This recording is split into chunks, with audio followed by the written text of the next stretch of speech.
کی چیشٹا کریں، اس بات کو بھی سمجھنے کی کوشش کریں۔ میں اپنی کتاب سے نہیں پڑھنا چاہتا، میں رامائن کا وہ آخری شلوک آپ کو سنانا چاہتا ہوں جب راون کا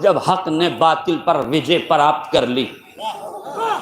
آج میرا جملہ واضح ہو جائے، جب لٹیرا مارا گیا اور جس کو اذیت دی گئی تھی وہ کامیاب ہو گیا، تو جب لٹیرا مارا گیا آخری مرحلے میں ہے، ایک مرتبہ شری رام جی اپنے بھائی لکشمن جی سے فرماتے ہیں کہ سنو رہتا شری لکشمن، سنو بھیا لکشمن، یہ جو راون ہے نا بڑا گیانی تھا، یہ بڑا گیانی تھا، جاؤ اس سے گیان پراپت کرو۔ اب تاریخ میں یہ لکھا ہے، ہسٹری میں یہ لکھا ہے، اتہاس کاروں نے یہ لکھا ہے، مجھے نہیں معلوم کہ والمیکی میں کیا لکھا ہے، اختلاف کے ساتھ کیا لکھا ہے اور کیوں لکھا ہے، وہ جا کے تحقیق طلب ہے جو کریں، مگر جو لفظیں تاریخ میں ملی ہے وہ یہ ہے کہ شری رام نے اپنے بھائی سے کہا کہ جاؤ جاؤ لکشمن، یہ گیانی ہے، اس سے گیان پراپت کر لو۔ شری لکشمن جی گئے، عدم توجہی کی بنیاد پر، یہ میرا تعلیقہ ہے، عدم توجہ ہی کی بنیاد پر وہ جا کے راون کے سرہانے کھڑے ہو گئے۔ سرہانے کھڑے ہونے کے بعد کہنے لگے مجھے میرے بھیا نے بھیجا ہے، وہ چاہتے ہیں کہ تو مجھے گیان دے۔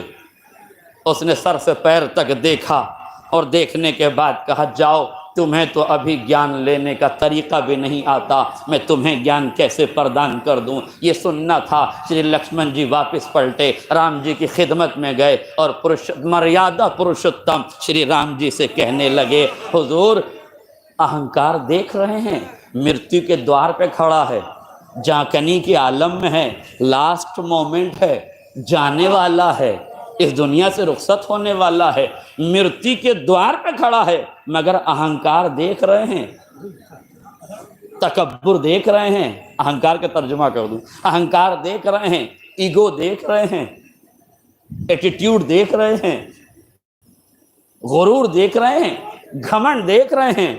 کہا ہوا کیا؟ توجہ، ہوا کیا؟ کیا بات ہے؟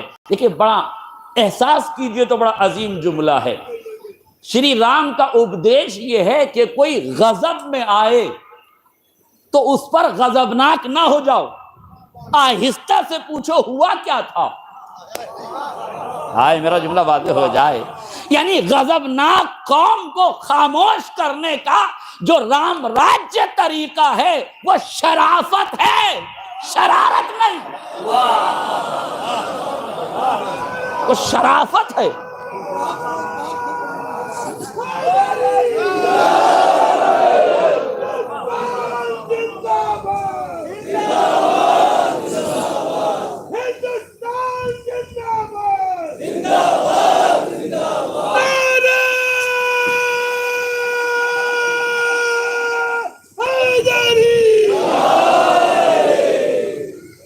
غور فرمایا آپ نے، فوراً انہیں شانت کیا، خاموش رہو تھوڑی دیر، اب بتاؤ ہوا کیا؟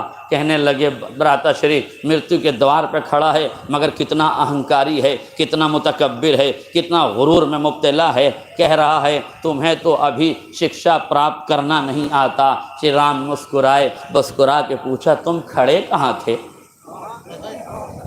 تم کھڑے کہاں تھے؟ کہا میں اس کے سرہانے کھڑا تھا۔ کہا تو پھر غلط جگہ کھڑے تھے، گیان گرو کے چرنوں سے پراپت کیا جاتا ہے، تمہیں پائنتی کھڑا ہونا چاہیے۔ میرے عزیزوں یہ ہے رام راجیہ کی وچار دھارا کہ جہاں تعلیم حاصل کی جائے وہ مقام بھی لائق احترام ہوتا ہے۔ یہ ہے رام راجیہ کی پریبھاشا کہ جہاں سے ایجوکیشن ملے، جہاں سے تعلیم ملے، اس مقام کا مہتو یہ ہے کہ سرہانے نہ کھڑے ہو، پائنتی کھڑے ہو۔ بھائی کا اپدیش سنا، فوراً پہنچے، جانے کے بعد پائنتی کھڑے ہوئے، راون کی آنکھوں میں آنکھیں ڈال کے کہا اب تو مجھے گیان دے دو، اب تو میں صحیح جگہ کھڑا ہوں۔ اب جملہ سنیے، آخری فرق تک توجہ چاہتا ہوں۔ راون نے جیسے ہی یہ سنا، یہ دو روایتیں ہماری سن لیجئے تاکہ بات کو سمجھنے میں آسانی ہو جائے۔ معصوم فرماتے ہیں خذ الحکمت ولو کان من اہل النفاق، حکمت جہاں سے پانا لے لینا، چاہے نفاق کے سینے ہی میں کیوں نہ ہو۔ خذ الحکمت، حکمت جہاں سے پاؤ، خذوہ اینما وجدتموہ، جہاں سے حکمت پاؤ وہیں سے لے لو۔ دوسرا فقرہ نہج البلاغہ میں امیر بیان و سخن مولائے متقیان علی ابن ابی طالب علیہ السلام،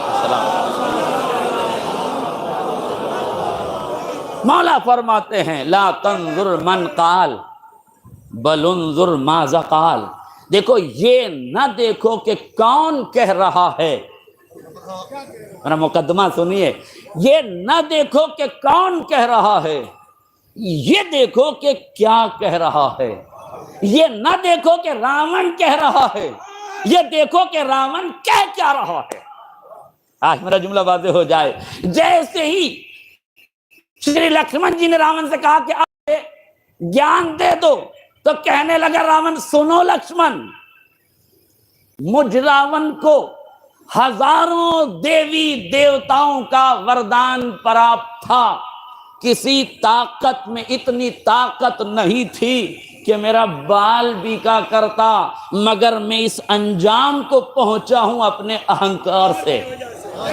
ہائے میرا جملہ واضح ہو جاتا، میں اس نتیجے پہ پہنچا ہوں اپنے ایگو کی وجہ سے، غرور کی وجہ سے، تکبر کی وجہ سے، گھمنڈ کی وجہ سے، انا کی وجہ سے، اہنکار کی وجہ سے۔ تو خیال رکھنا کبھی اہنکاری نہ ہو جانا۔ میں امت مسلمہ کو، پوری دنیا کے مسلمانوں کو، پوری دنیا کے حکمرانوں کو یہ بتانا چاہتا ہوں، جب گیانی کا اہنکار نہ بچا تو اگیانیوں کا اہنکار۔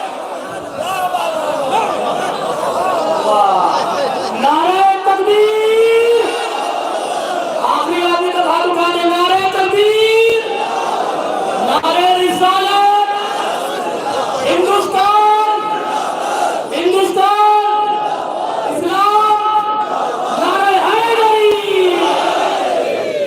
ایک سلوات پڑھ دے محمد اور آل محمد کو۔ ہندوستان تک ٹھیک ہے، بس ہندوستان۔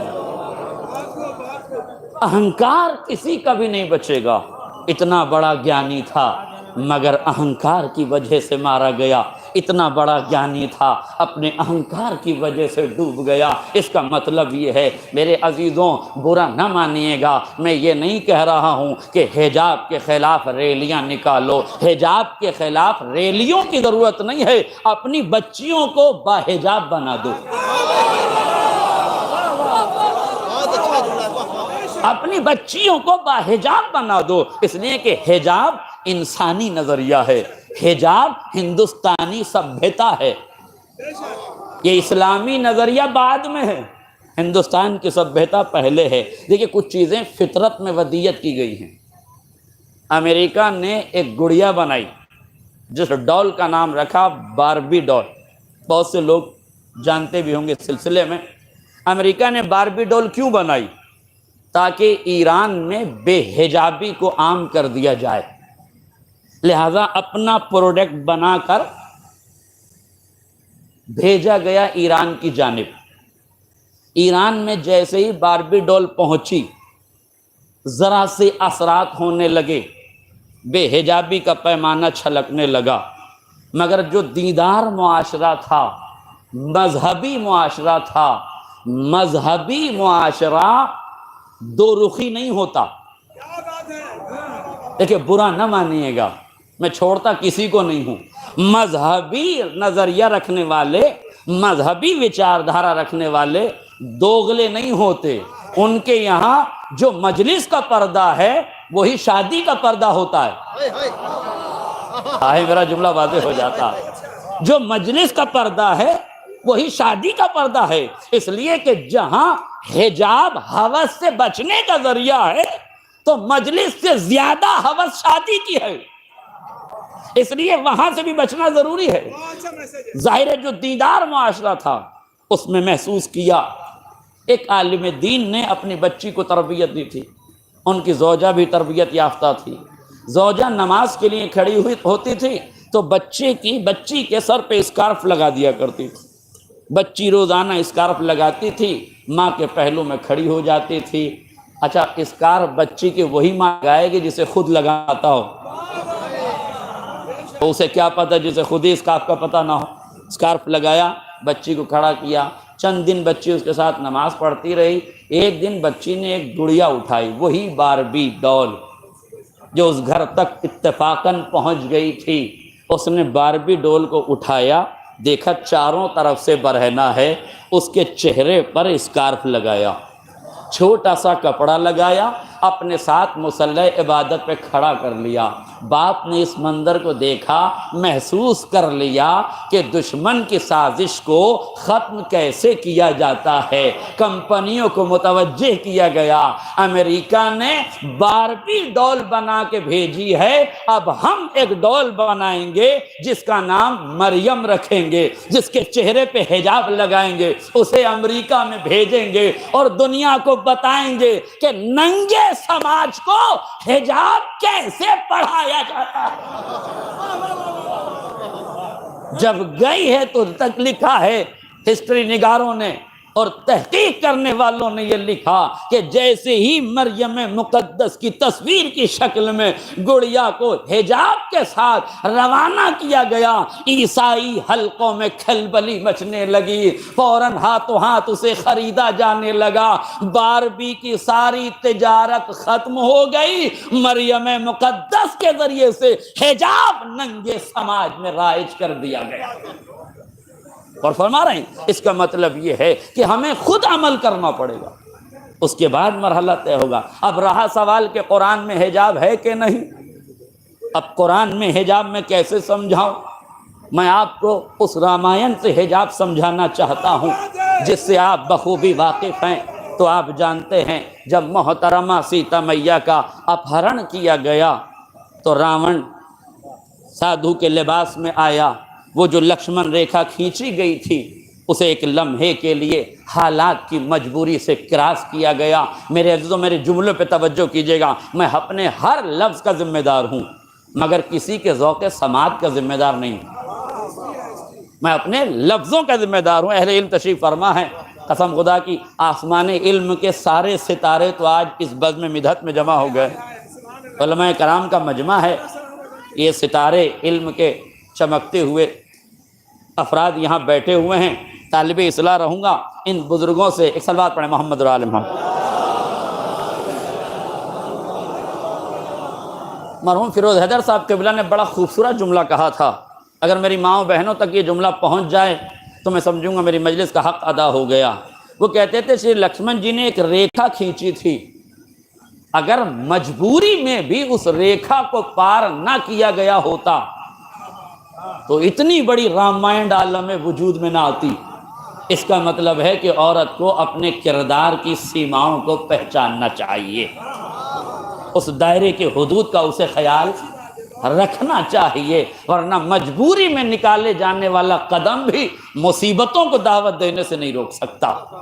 نتیجہ یہ ہوا کہ جب یہ اپہرن ہو گیا، تاریخ میں لکھا، والمیکی رامائن میں بھی اس کا ذکر موجود ہے کہ جب یہ اپہرن کر کے راون چلا تو محترمہ سیتا چونکہ ایک ذہین اور سمجھدار خاتون تھی اور محترم خاتون تھی، اور ایسی احترام اور محترم خواتین کا ہم تہے دل سے، ہردے کی گہرائی سے ان کا احترام کرتے ہیں، کرنا چاہیے. صاحب شعور کی ذمہ داری ہے کہ ہر مذہب کے بزرگوں کا احترام کرنا سیاست نہیں سکھاتی، شرافت سکھاتی ہے.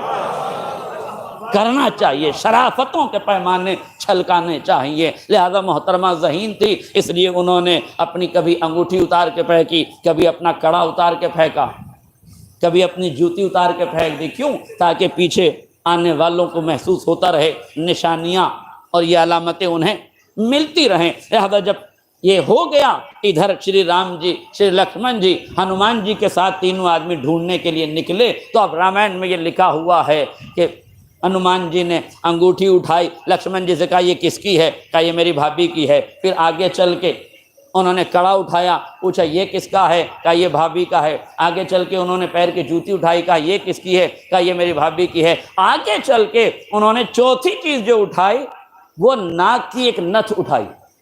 ناک میں پہنے جانے والا ایک وستو یا نتھ جسے کہتے ہیں، نتھنی جسے کہتے ہیں، اسے اٹھایا. اور اٹھانے کے بعد شری لکشمن جی کو دیکھ کے کہا آپ اسے پہچانتے ہیں؟ انہوں نے کہا نہیں، میں اسے نہیں پہچانتا.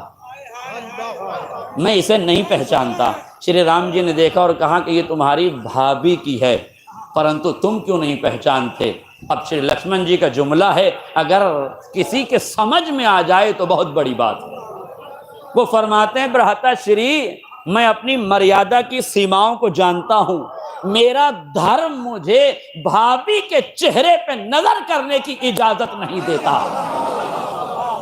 میرے عزیزوں، برقع حجاب کا نام نہیں ہے، برقع لباس کا نام ہے۔ حجاب آنکھوں کی حیا کو کہتے ہیں، مزاج کی شرافت کو کہتے ہیں، نظروں کی مہانتا کا نام پردہ ہے، دنیا کی نیچتا کا نام پردہ نہیں ہے۔ حجاب آنکھوں کی شرمندگی کا نام ہے کہ میرے سماج میں یہ جائز نہیں ہے کہ میں بھابھی کا چہرہ دیکھوں۔ اب بتاؤ اس سے بہتر کسی سماج میں، کسی دھرم میں حجاب کی پریبھاشا کیا ہوگی؟ جس سماج میں بھابھی کا چہرہ دیکھنا جائز نہ ہو، اس سماج میں غیر استری کا چہرہ دیکھنا کیسے جائز ہو سکتا ہے؟ برقع لباس کا نام ہے، حجاب کا نام نہیں ہے۔ اس لیے جملہ سن لیجئے، اور جو نوجوان اس جملے کو سمجھ جائیں انہیں میری طرف سے سبحان اللہ ہے۔ برقع لباس کا نام ہے، حجاب کا نام نہیں ہے۔ اس لیے جب برقع تنگ ہو جاتا ہے تو وسیع النظر فقہا اس کی حرمت کا فتویٰ دیتے ہیں۔ ایک صلوات پڑھ دے محمد را آل محمد۔ اس لیے یاد رکھیے، حجاب کو پہچانیے، مراحل کو پہچانیے۔ اس کرپٹ ماحول میں، کرپشن کے ماحول میں آپ ایماندار بن جائیے۔ پوری دنیا بے ایمانی پہ اتری ہے، اسے اترنے دیں، آپ ایماندار بن جائیں۔ پوری دنیا ظلم پر آمادہ ہے، تمہیں ظلم نہیں کرنا چاہیے۔ بہت دیر سے آپ کڑوی کسیلی باتیں سن رہے ہیں، ذرا سا ایک کرپشن کا ماحول آپ کے گوش گزار کر دوں تاکہ تھوڑی سی ماحول میں تبدیلی آ جائے۔ ایک اسکول کے پرنسپل نے، یہ کسی دھارمک استر پر بنا ہوا اسکول نہیں تھا بلکہ تمام مذاہب کی آماجگاہ تھی یہ اسکول۔ اس اسکول میں پرنسپل صاحب نے یہ چاہا کہ بچوں کی فوٹوگرافی ہو جائے، فوٹو کھنچایا جائے، لہذا پرنسپل صاحب نے فوٹوگرافر کو بلایا، تصویر کشی کرنے والے کو بلایا اور اس سے پوچھا یہ بتاؤ ایک بچے کی تصویر کھینچنے کے کتنے پیسے لوگے؟ اس نے کہا حضور ویسے تو 20 روپے لگتے ہیں، مگر چونکہ معاملہ شکشا کا ہے، ودیارتھیوں کا ہے، اسٹوڈنٹ کا ہے، اس لیے آپ مجھے 10 روپے پرتی بچہ دے دیجیے گا۔ پرنسپل صاحب نے سویکار کیا، ایکسیپٹ کیا، قبول کیا، اور قبول کرنے کے بعد کلاس ٹیچر کو بلایا اور بلا کے کہا بچوں سے کہنا کل 20 روپے لے کر آئیں، ان کا فوٹو کھینچے گا۔ پرنسپل صاحب نے کلاس ٹیچر سے کہا کہ جا کے کہنا کہ کل 20 روپے لے کر آئیں۔ جس اسکول کا پرنسپل اتنا مہان ہو، اس کے کلاس ٹیچر کی مہانتا کا کیا عالم ہوگا؟ اس نے جا کے بچوں سے کہا کہ اپنے گھر جانا تو کل 50 روپے لے کے آنا، اس لیے کہ تمہارے فوٹو کھینچا جائے گا۔ ظاہر مہان ٹیچر سے تعلیم یافتہ بچہ کتنی ترقی پہ جانا چاہیے۔ یہ گھر پہنچا، اپنی اماں سے کہا کہ کلاس ٹیچر نے 100 روپے منگائے ہیں۔ کہا اچھا 100 روپے منگائے ہیں، ٹھیک ہے کوئی بات نہیں۔ اب میں معذرت چاہتا ہوں خواتین سے، جملہ ساری خواتین ایسی نہیں ہوتی لیکن سماج میں ایسی خواتین بھی ہوتی ہیں، ورنہ یہ واقعہ کیوں رونما ہوتا۔ خاتون خانہ نے کہا ٹھیک ہے ابا کو آنے دو، بات کرتی ہوں۔ بچہ تو شب میں سو گیا مگر ماں کی مامتا تو جاگ رہی تھی۔ اب پتہ نہیں کون سی مامتا تھی جو جاگ رہی تھی، مگر فوراً شوہر نامدار کو مخاطب کر کے کہا کہ کل بچے کے اسکول میں بچے کا فوٹو کھینچے گا، انہوں نے 200 روپے منگائے۔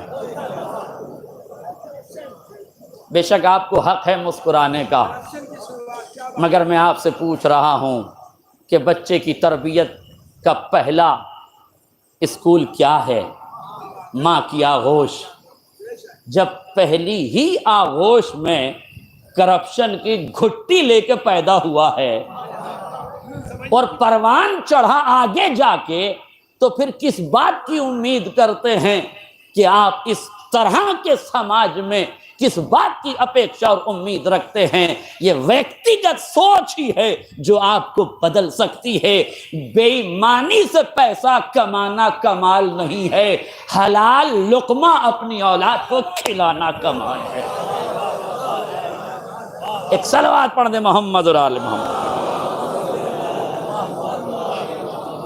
بس میرے عزیزوں، مجھے بہت دیر آپ کے سامنے گفتگو نہیں کرنا ہے، مگر یہ بتانا ہے کہ حالات میں آپ کو کیسے زندگی بسر کرنا ہے، مظلومیت میں آپ کو کیسے رہنا ہے، ایجوکیشن کو آپ نے نہیں چھوڑنا ہے۔ یہ غلط فہمی ہے کہ جو لوگ نوکری کے لیے ہاتھ پھیلا رہے ہیں، کس نے تم سے کہا کہ تمہیں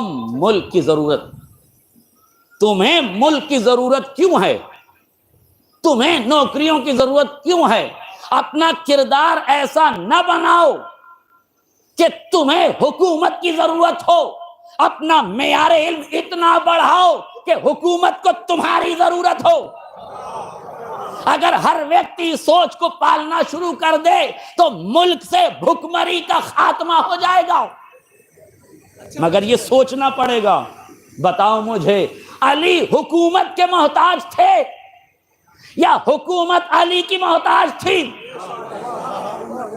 علی حکومت کے محتاج نہیں تھے، اس لیے جب غدیر میں حکومت ملی اور عرب کی نادانی نے حکومت لے لی تو علی نے تلوار نہیں دکھائی، کردار دکھایا۔ نہیں توجہ کیا آپ نے؟ علی نے قتل و خون کے میدانوں کو آباد نہیں کیا، قرآن کی بکھری ہوئی آیتوں کو سمیٹ کر مستقبل کے لیے علم کے چراغ روشن کیے۔ کہ نہیں آپ مجھے بتائیے، اور علی کیسے خاموش رہے؟ کوئی آدمی حق پر کیوں خاموش رہتا ہے؟ سمجھیے حق پر کیوں خاموش رہتا ہے، اور اس خاموشی کو ملک کی بقا کا پیمانہ سمجھیے۔ یہ بلیدان رائے گا نہیں جائے گا، ملک محفوظ ہو جائے گا، ملک کی عزتیں محفوظ ہو جائیں گی، اس لیے بلیدان دینا ضروری ہے۔ جب لکش بڑا ہو تو لکش کی پراپتی کے لیے بڑے بڑے بلیدان دینے پڑتے ہیں۔ پہلا بلیدان یہ ہے، ظلم کے مقابلے میں صبر کرو، جہل کے مقابلے میں علم حاصل کرو، کرپشن کے مقابلے میں ایماندار بن جاؤ، مانگنے کے مقابلے میں دینے والے بن جاؤ۔ اس وچار دھارا کا پنپنا ضروری ہے، اس سوچ کا آگے بڑھنا ضروری ہے، اس نظریے کا آگے بڑھنا ضروری ہے۔ بتاؤ علی کو حکومت کی ضرورت تھی یا حکومت کو علی کی ضرورت تھی؟ علی خاموش کیوں تھے؟ بڑا پرانا واقعہ ہے، مگر نئے انداز سے سنانے کی کوشش کروں گا۔ دو عورتیں لڑتی ہوئی آئی، ایک نے کہا بچہ میرا ہے، ایک نے کہا بچہ میرا ہے۔ علی نے کہا تلوار لاؤ، دو ٹکڑے کریں، آدھا اسے دے دو، آدھا اسے دے دو۔ ماں ہونے کا دعویٰ تو دونوں کر رہی تھی، مگر مامتا اس کی جاگی جو اصلی تھی۔ آئے میرا جملہ واضح ہو جائے، جو اصلی ماں تھی نا، ہاتھ جوڑے، کہا یا علی بچہ اسے دے دو، مجھے نہیں چاہیے۔ پوچھے تو کوئی کہ جب حق تیرا تھا تو مانگا کیوں نہیں؟ کہا یہی تو بتانا ہے، حق بچا رہے کسی کے پالنے میں زندہ رہے۔ آئے میرا جملہ واضح ہو، حق جیوت رہنا چاہیے، حق کو ٹکڑوں میں نہ بٹنے دو، حق کو ٹکڑوں میں نہ بٹنے دو، حق زندہ رہے گا تو اہل حق پہچان لیے جائیں گے۔ حق ہی ٹکڑوں میں تقسیم ہو گیا۔ توجہ، حق کو پہچانو، اہل حق کو خود بخود پہچان جاؤ گے۔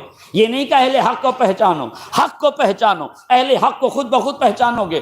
دونوں ہیں دعویٰ کر رہی ہیں، وہ کہہ رہی میرا بیٹا ہے، وہ کہہ رہی میرا بیٹا ہے۔ علی نے کہا تلوار لاؤ، تاریخی جملہ ہے، جو سمجھ جائیں انہیں میری طرف سے سبحان اللہ توجہ کیجئے گا۔ علی نے کہا تلوار لاؤ، دو ٹکڑے کرو، آدھا اسے دے دو، آدھا اسے دے دو۔ حقیقی ماں چیخ اٹھی، یا علی بچہ مجھے نہیں چاہیے، اسے دے دو۔ یہ بھی ماں کا دعویٰ کر رہی ہے، یہ بھی مامتا کا دعویٰ کر رہی ہے، مگر رشتوں کو کٹنے پہ تیار کون ہو گئی؟ رشتوں کو بچانے کے لیے بلیدان دینے پہ تیار کون ہو گئی؟ سماج میں ایسی ماؤں کو پہچان کے سلام کرو۔